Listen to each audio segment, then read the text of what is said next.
ये हरबे हैं क्या मेमोरेंडम दे रहे हैं? किसको दे रहे हैं? किसको? वही हाकिम, वही मुंशी, वही कातिल है। अकरबा मेरे करे खून का दावा किस पर? मैं अपने खून के धब्बे कहाँ तलाश करूं? यहाँ सभी तो मुकद्दस लिबास वाले हैं और मैं अपने खून की सुर्खी कहाँ तलाश करूं? तमाम शहर ने पहने हुए दस्ताने हैं। तो इसलिए जरूरत है कि हम इत्तेहाद पैदा करें और इस वक्त उलमा को खास तौर से मैदान में आने की जरूरत है। अपने मसलक पर अटल रहो, बिल्कुल अटल रहो, जस से मस न हो, लेकिन जहां एक हो वहां एक हो जाओ यार, बस मेरा इतना कहना है। जहां इख्तिलाफ है वहां नहीं, वहां तुम अपने रास्ते पर, हम, लेकिन जान तुम्हें भी बचानी है, मुझे भी बचानी है। तो क्यों ना यार सब मिलकर के हम जान बचाएं? क्या ख्याल है? ईमान तुम्हें भी बचाना है, मुझे भी बचाना है, क्यों ना हम मिलकर के बाद में आपस में लड़ लेंगे। अपनी लड़ाई तो होती रहेगी, चल रही है, वापस बाद में भी चलेगी। जिंदा रहेंगे, अरे जब जिंदा नहीं रहेंगे तो कहां से लड़ेंगे हम लोग?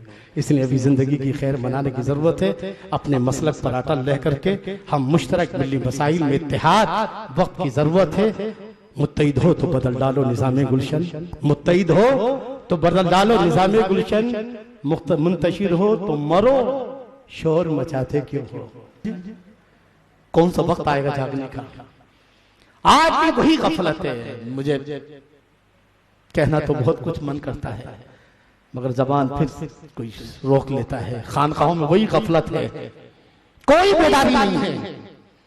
उलमा में वही गफलत है जो थी। काश आज भी, मैंने इस बात को कई बार कहा, हिंदुस्तान की आजादी के बाद हमारी क़यादत दो जगह बटी। सियासी क़यादत लीडरों के पास, मजहबी क़यादत उलमा के पास।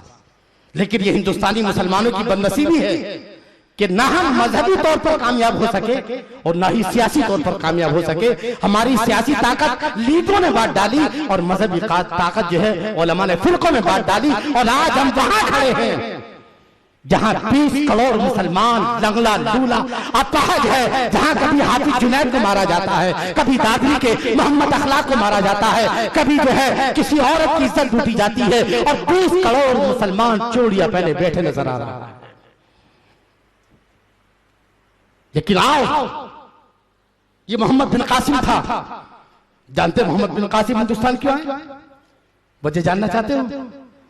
कि जब यहाँ के मुट्ठी भर मुसलमानों को यहाँ के राजा दाहिर ने सताना चाहा, उनको जेल में डाल दिया और उनकी इज्जतें लूटने की कोशिश की, उनकी औरतों की। तो यहाँ की एक लड़की जिसका नाम नाहेद था, उसने लेटर लिखा अरब के वलीद बिन अब्दुल मलिक खलीफा के पास कि यहाँ का राजा हमारी इज्जतें लूटने के दर पे है, हमारी जानें खतरे में है, हमारी इज्जत खतरे में है। ऐ अरब के खलीफा, अगर तेरे अंदर दीनदारी है, अगर तेरे अंदर कुछ भी जो है, अगर दीन का कुछ, कौम का कुछ दर्द है, आ और हमारी इज्जत, हमारी जानों की हिफाजत कर।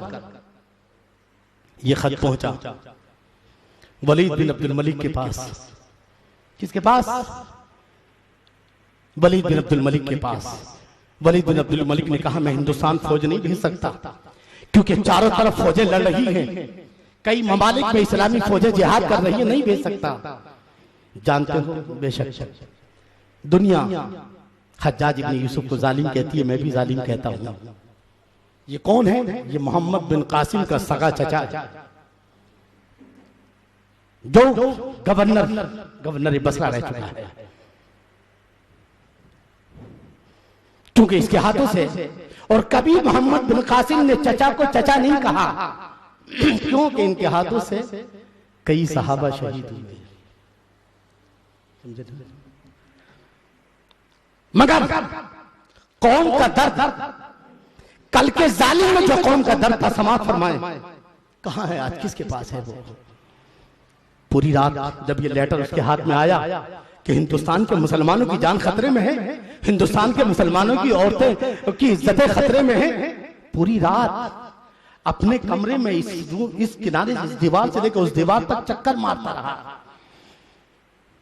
और जब बर्दाश्त न हुआ तो तलवार ली और तलवार लेकर के हिंदुस्तान का जो नक्शा टंग रहा था, तलवार की नोक उसमें चुभोई और कहा, ऐ हिंदुस्तानी कुत्ते, तेरे अंदर इतनी ताकत कि तू मुसलमानों को सताए और उनकी औरतों की इज्जत लूटने की कोशिश करे। सोचिए कल का जालिम हमसे इस लिहाज से और दूसरे लिहाज से नहीं, इस लिहाज से कि कौम का दर्द उससे कहीं ज्यादा था। आज हम पेपर पढ़ते हैं और पढ़कर बाजू में रख देते हैं। जंग हिंदू और मुसलमान सबने मिलकर लड़ी, मगर 1757 से लेकर के 1857 तक जो है इस 100 साल जो जंग लड़ी है वो सिर्फ मुसलमानों ने लड़ी है, किसी और का नाम निशान नहीं था। यहां तक कि जवाहरलाल नेहरू ने डिस्कवरी ऑफ इंडिया के अंदर खुद इस बात का इकरार किया है कि मुसलमान जंग आजादी के कायद थे। हम पीछे पीछे नहीं चले हैं। अरे हमने हिंदुस्तान पर 900 साल राज किया है और अंग्रेजों को डर हमसे ही था, क्योंकि उनको मालूम था कि हिंदू तो कई हजार साल से गुलाम बना चला आ रहा है, उनके अंदर इतना दम नहीं है कि वो हमसे हुकूमत दे सके। यही मुसलमान मूंछों को ताव देकर के आएगा और हमसे हुकूमत छीनने की कोशिश करेगा। इसलिए अंग्रेज के जो जुल्म का जो मेन निशाना थे वो मुसलमान थे। बहरहाल जंग पिलासी में जनाब सिराजुद्दौला शहीद हुए। उसके बाद पूरा बंगाल को लूट लिया गया, शहर को जला के जो है राख कर दिया गया। घरों के अंदर जो औरतें हैं पूरे घरों में आग लगा दी गई, गांव के गांव जला दिए गए। और उसके बाद अभी अंग्रेज चला किधर? मैसूर की तरफ, जहां टीपू सुल्तान मौजूद थे, श्रीरंगपट्टनम में। अल्लाह अकबर। जंग आजादी का सबसे बड़ा अगर कोई मुजाहिद है, मैंने जो मुताला किया तो वो टीपू सुल्तान है। खुदा की कसम, उसने हर लिहाज से उसने उलमा को, पीरों को, उनसे किताबें लिखवाई, जुमे में तकरीरें करवाई, बाहर के बादशाहों से मदद ली। उसने कुरान पर हाथ रख करके कसम खाई थी कि जब तक मैं अंग्रेज को जो हिंदुस्तान से बाहर नहीं कर दूंगा उस वक्त तक मैं चैन से नहीं बैठूंगा। और सबसे पहले अगर किसी ने नारा दिया था कि हिंदुस्तान हिंदुस्तानियों का है, ये टीपू सुल्तान ने नारा दिया है। मिसाइल बनाने वाला सबसे पहला कौन है? टीपू सुल्तान है मेरे दोस्तों बुजुर्गों। यहां तक कि जिसके भी वजीर, इनके भी वजीर जो थे मीर सादिक ने गद्दारी की, और टीपू सुल्तान 1799 में अपनी 12,000 फौज के साथ लड़ते लड़ते बहादुरी के साथ शहीद हुए। और जब ये शहीद हुए, इनकी लाश के करीब आपने लोगों ने कहा जान बचाओ। आपने फरमाया कि गीदड़ की 100 साल जिंदगी से शेर की एक दिन की जिंदगी बेहतर है। अल्लाह अकबर। और जब ये शहीद हुए तो अंग्रेज करीब आते हुए डर रहे थे। खुद अंग्रेज का बयान है कि खाली टीपू सुल्तान, अगर टीपू सुल्तान का ये मराठा और निजाम हैदराबाद अगर ये दोनों साथ दे देते ना तो हिंदुस्तान उसी वक्त अंग्रेजों से खाली हो जाता।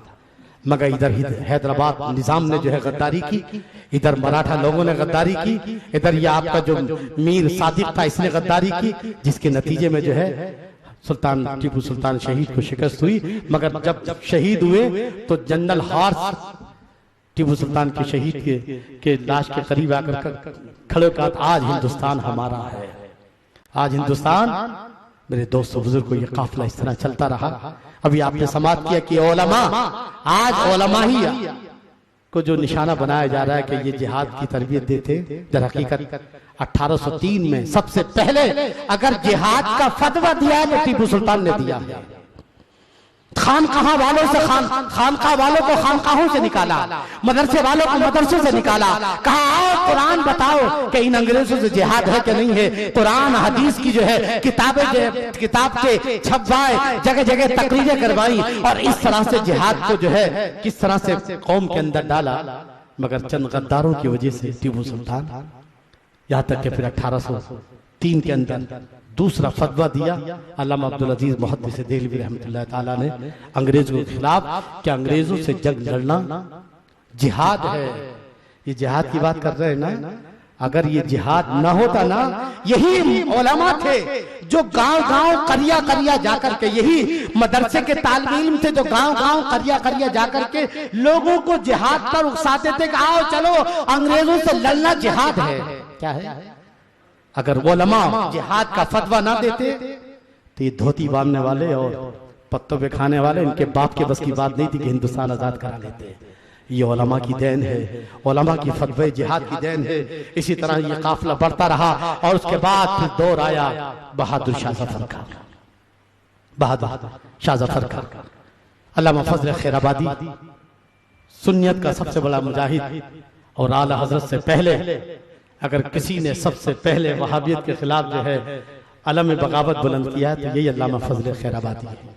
बहरहाल लेकिन जंगे आजादी के मुजाहिद इन्होंने जब देखा कि जुल्म बढ़ रहा है, अंग्रेज ने हर तरह से इधर किसानों पर लगान लगा के कमजोर किया, ताजिरों पर टैक्स लगा करके हर तरह से उसने जो है इस सोने की चिड़िया को जो है लूटने की कोशिश की और जुल्म का जो है इंतहा कर दी। तो आपने दिल्ली की शाही जामे मस्जिद में, दिल्ली की शाही जामे मस्जिद में जो है आपने सारे उलमा को जमा किया, और जमा करने के बाद उनसे पूछा क्या ये अंग्रेज जुल्म कर रहा है, तुम बैठे रहोगे?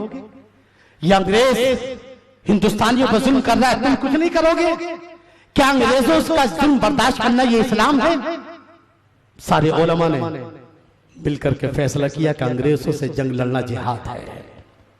चुनांचे अल्लामा फजल खैराबादी ने दिल्ली की शाही जामे मस्जिद से ऐलान किया कि अंग्रेजों से जंग लड़ना जिहाद है।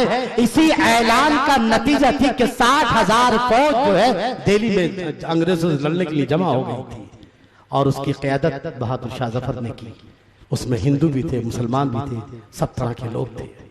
मगर ये जंग नाकाम हो गई। क्यों हुई नाकाम? नाकामी की वजह ये थी कि ये एक साथ नहीं हुई। आज कहीं, कल कहीं, परसों कहीं, अगर यही जंग एक साथ पूरे मुल्क में हो जाती, उसी दिन अंग्रेज हिंदुस्तान से चला जाता। मगर अलग अलग वक्तों में अलग अलग, कभी यहाँ, कभी मेरठ, तो कभी दिल्ली, इस तरह से बहरहाल अंग्रेज ने जो है पूरी जंग को नाकाम कर दिया। और उसके बाद जो उलमा पर जो जुल्म हुआ है मुसलमानों पर, दिल्ली के अंदर सिर्फ लाशें लाशें नजर आती थी। दिल्ली से लेकर मेरठ तक कोई दरख्त ऐसा नहीं था झाड़ कि जहां पर किसी आलिम की लाश लटकी ना हो। अल्लाह अकबर। अब यहाँ तक कि अल्लामा फजल खैराबादी को काला पानी भेज दिया गया, काला पानी में जुल्म किया गया। यहाँ तक कि अंग्रेज ने जब अदालत में पेश किए गए, अंग्रेज ने कहा हजरत सिर्फ इतना कह दीजिए, इतना कह दीजिए कि आप जो है आपने फतवा नहीं लिखा, हम आपको छोड़ देंगे, आसानी के साथ आप घर पे रहेंगे। अब आपका आखिरी वक्त है, कहाँ यहाँ काला पानी में आप सजा काट रहे हैं। सिर्फ इतना कह दीजिए कि ये फतवा मैंने, आप फौरन खड़े हो गए, लेटे थे, बैठ गए, कहा क्या कहा तुमने? मैंने फतवा नहीं दिया, बल्कि जब तक तुम अगर 1000 बार भी पूछोगे कि अंग्रेज से लड़ना कैसा है, तो मैं हर बार यही कहूंगा कि अंग्रेज से जंग लड़ना जिहाद है, जिहाद है, जिहाद है।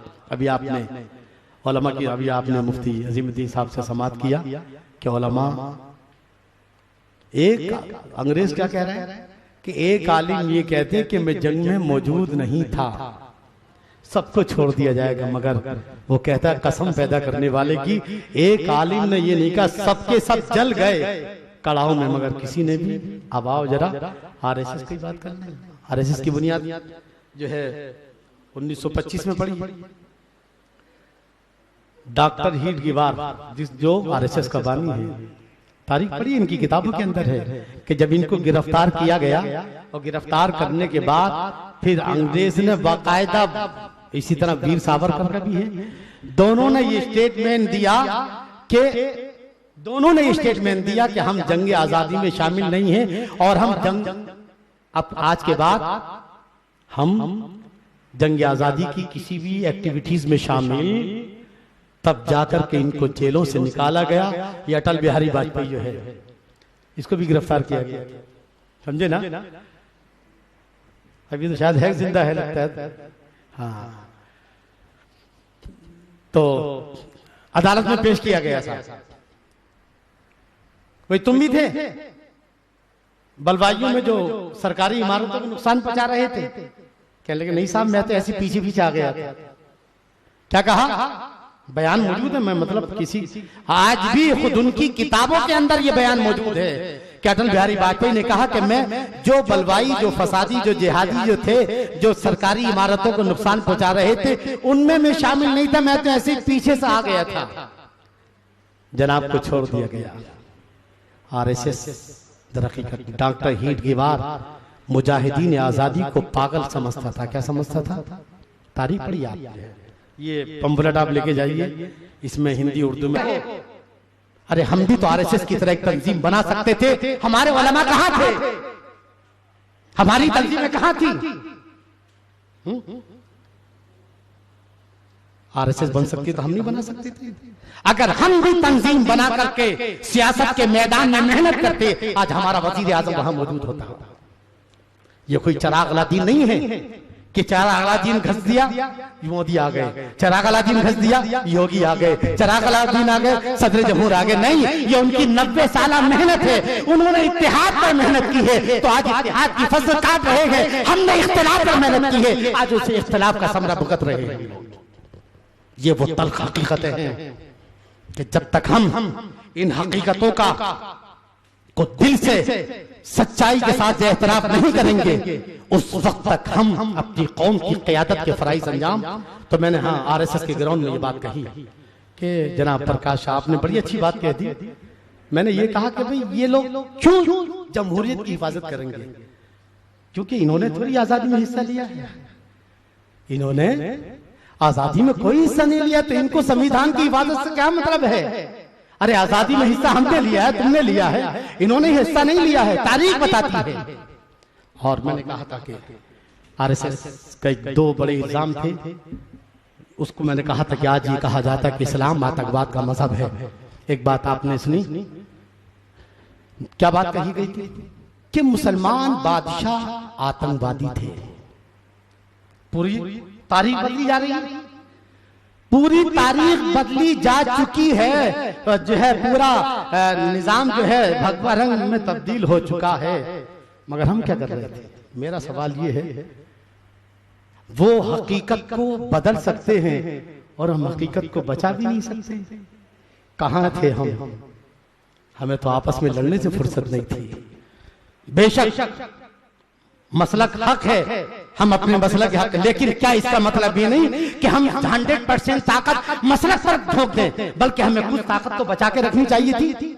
10% ताकत जो कायम है मजहब की हिफाजत में, मगर नहीं, हमने सारी ताकतें सारे मसलक वालों ने एक दूसरे के लिए खत्म कर दी। आज खाली हाथ बैठे। तो मैंने कहा था कि मुसलमान बादशाह आतंकवाद थे तारीख।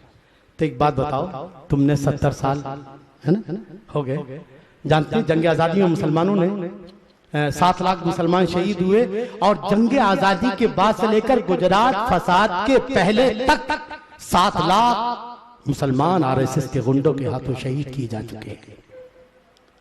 कितने? 7 लाख मुसलमान, और लाखों मुसलमान औरतों की इज्जत है।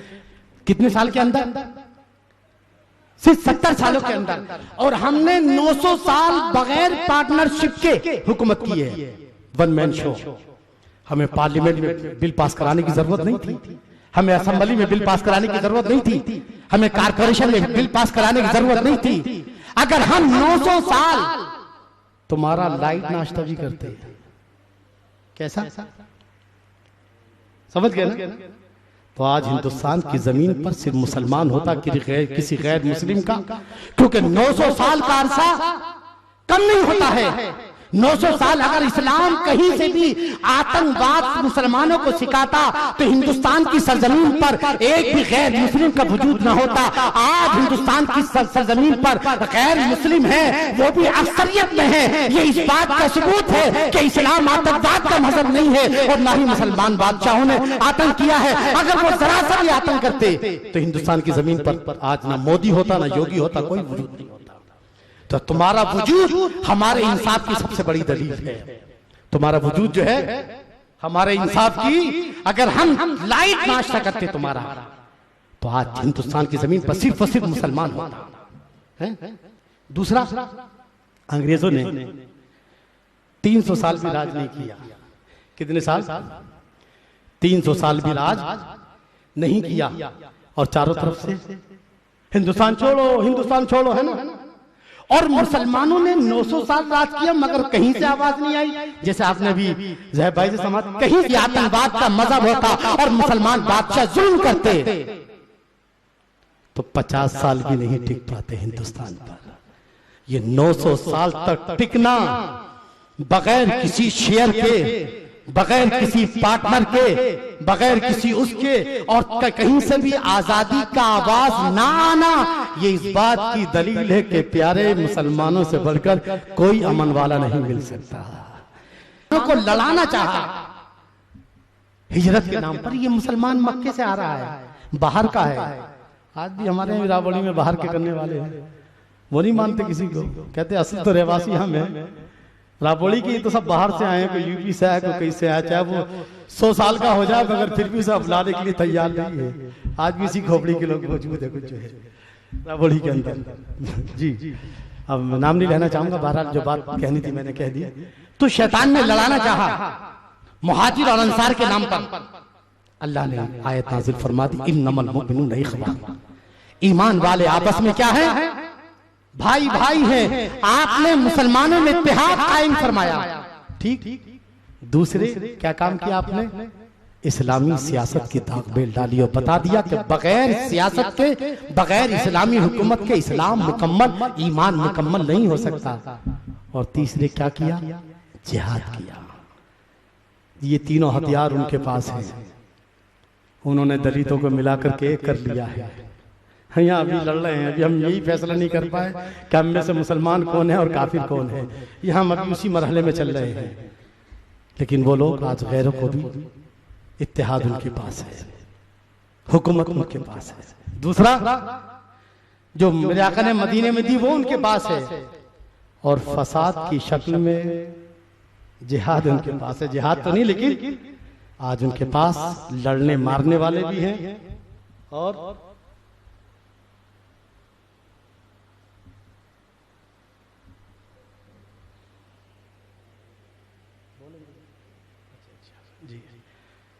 तो तीनों चीजें आज दुश्मन ने ले ली है, इसलिए वो कामयाब है। हमारी चीजें उनके पास है और उनकी बुराइयां हमारे पास है, इसलिए जरूरत है हम अपने मसलक पर अटल रहें।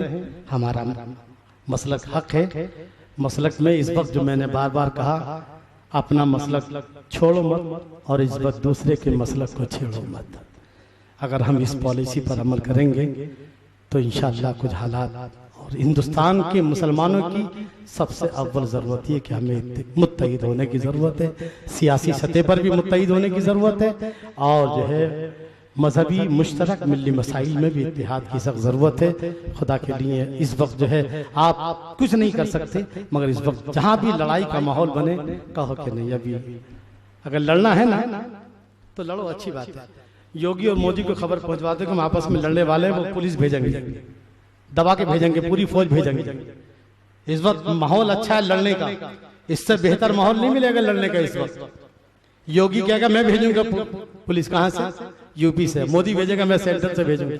बेहतरीन वक्त है लड़ाई का, लड़ो, खूब लड़ो आपस में, जितने भी इख्तिलाफ है लड़के खत्म हो जाओ। इस वक्त मोदी भी सपोर्ट करेगा, योगी भी सपोर्ट करेगा। अब तो सदर जमहूरिया बन गया, वो भी सपोर्ट करेगा, और नायब सदर जमहूरिया वो भी सपोर्ट करेगा। लड़ना है तो लड़ो, खूब लड़ो, सारे इख्तिलाफात लाओ मैदान में। ये लड़ाने वाले आओ, आज क्यों नहीं गौ रक्षकों से लड़ने जा रहे, बताओ है कोई? क्यों?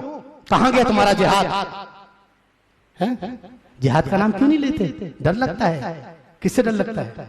अल्लाह इरशाद फरमाता है, वला तखाफू वखाफून इन कुंतुम मुमिनीन, अगर तुम ईमान रखते हो तो दुनिया से ना डरो, मुझसे डरो। है ना? क्या बात है। अब तक हम आपस में लड़े, चलो भी चलो, किससे लड़ेंगे? अभी बकरीद आने वाली है, बहुत सारे मौके हैं लड़ने के। जहां ये हमला करे वहीं अपन पहुंच जाए, ये काम करने का अभी मेमोरेंडम देने की जरूरत नहीं है भैया। इस वक्त जो है चुपके से, समझे ना, नहीं ईमानदारी की बात है, ये सब बुज़दिली बातें खत्म हो जानी चाहिए। ये बुज़दिलों की जो है ये हरबे हैं कि हम मेमोरेंडम दे रहे हैं। किसको दे रहे हैं? किसको? वही हाकिम, वही मुंशी, वही कातिल है। अकरबा मेरे करे खून का दावा किसका? मैं अपने खून के धब्बे कहाँ तलाश करूं? यहाँ सभी तो मुकद्दस लिबास वाले हैं, और मैं अपने खून की सुर्खी कहाँ तलाश करूं? तमाम शहर ने पहने हुए दस्ताने हैं। तो इसलिए जरूरत है कि हम इत्तेहाद पैदा करें, और इस वक्त उलमा को खास तौर से मैदान में आने की जरूरत है। अपने मसलक पर अटल रहो, बिल्कुल अटल रहो, जस से मस न हो, लेकिन जहां एक हो वहां एक हो जाओ यार, बस मेरा इतना कहना है। जहां इख्तिलाफ है वहां नहीं, वहां तुम अपने रास्ते पर, हम, लेकिन जान तुम्हें भी बचानी है, मुझे भी बचानी है, तो क्यों ना यार सब मिलकर के हम जान बचाएं। क्या ख्याल है? ईमान तुम्हें भी बचाना है, मुझे बचाना है, क्यों ना हम मिलकर के बाद में आपस में लड़ लेंगे। अपनी लड़ाई तो होती रहेगी, चल रही है, वापस बाद में भी चलेगी। जिंदा रहेंगे, अरे जब जिंदा ही नहीं रहेंगे तो कहां से लड़ेंगे हम लोग। इसलिए अभी जिंदगी की खैर बनाने की जरूरत है। अपने मसलक पर अटल रह करके हम मुश्तरक मिली मसाइल में इत्तेहाद वक्त की जरूरत है। मुत्तहिद हो तो बदल डालो निज़ामे गुलशन, मुत्तहिद हो तो बदल डालो निज़ामे गुलशन, मुंतशिर हो तो मरो, शोर मचाते क्यों हो। अल्लाह ताला हमें और आपको ईमान और अमल की तौफीक अता फरमाए।